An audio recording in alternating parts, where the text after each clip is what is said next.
कहानी की शुरुआत एक छोटे से गांव से होती है जिसका नाम था भवानीपुर। यह गांव अपनी शांतिपूर्ण सुंदरता और पंछियों की चहचहाहट के लिए जाना जाता था। लेकिन गांव के एक कोने में एक पुराना हवेली खड़ी थी जो कई वर्षों से बंद थी। हवेली की दीवारें समय की थपेड़े खा चुकी थीं और यहाँ कोई नहीं जाता था।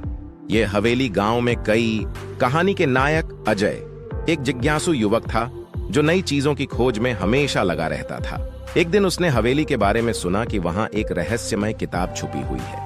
किताब को लेकर बहुत सी कहानियां थीं। कुछ कहती थीं कि वह किताब अनंत ज्ञान देती है, जबकि कुछ के अनुसार वह किताब एक शक्तिशाली शक्ति का स्रोत है। अजय की जिज्ञासा ने उसे हवेली की ओर खींच लिया। हवेली के पास पहुंचते ही अजय ने महसूस किया कि हवेली की हवा में एक अजीब सी ठंडक थी।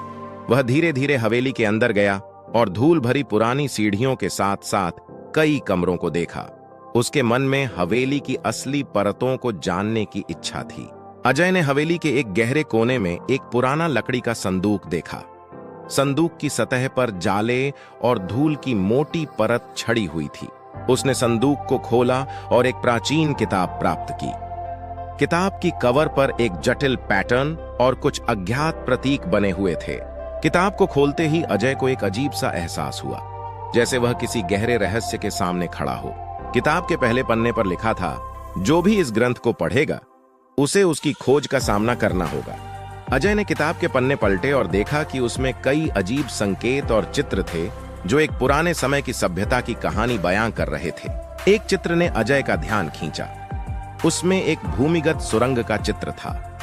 चित्र के नीचे लिखा था, सच्चाई का सामना करने के लिए तुम्हें अंधेरे में यात्रा करनी होगी। अजय ने किताब में दिए गए संकेतों को ध्यान में रखते हुए हवेली में एक गुप्त सुरंग की खोज शुरू की। किताब के चित्रों और वर्णनों से पता चला कि सुरंग हवेली के ठीक नीचे थी। अजय ने हवेली के आंगन में खुदाई शुरू की और जल्दी ही एक पुराना प्रवेश द्वार ढूंढ लिया। सुरंग अंधेरे और संकरे रास्तों से भरी हुई थी। अजय ने अपनी टॉर्च की रोशनी में सुरंग का अनुसरण किया। कई घंटों की मेहनत के बाद उसने एक बड़ी गुफा पाई जिसमें एक चमकदार पिंजरा था। पिंजरा एक रहस्यमय आभूषण से भरा हुआ था। अजय ने पिंजरे को खोलने की कोशिश की, लेकिन अचानक एक तेज प्रकाश की चमक हुई और पिंजरा गायब हो गया। अजय ने देखा कि गुफा की दीवारें खुद ब खुद बदल रही थीं। उसे समझ में आ गया कि यह किसी प्रकार की जादुई शक्ति का काम था।